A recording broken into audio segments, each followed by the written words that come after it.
দেখো বন্ধুরা, তেল গরম হয়ে যাওয়ার পর আমি মাখিয়ে রাখা চিংড়ি মাছগুলো, মানে ঘুষো চিংড়ির যে বড়াটা মাখিয়ে রেখেছিলাম, বড়াটা বলছি সরি, ঘুষো চিংড়িটা যে পেঁয়াজ কাঁচা লঙ্কা সমস্ত কিছু মশলাপাতি দিয়ে তোমাদেরকে বলেই দিয়েছি কী কী দিয়ে মাখিয়ে রেখেছিলাম।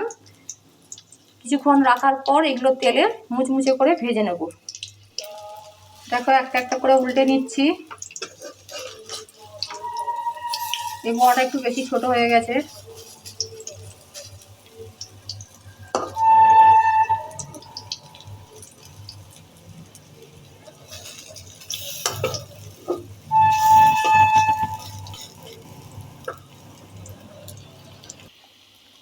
দেখো সবকটা বড়া আস্তে হাতে উল্টে দিয়েছি। দু পিঠটাই ভালো করে মুচমুচে করে ভাজা হবে। আজকে আমি খাবো, এটা হচ্ছে গরম গরম সবজি খিচুড়ির সাথে ফুলকপি, মটরশুঁটি,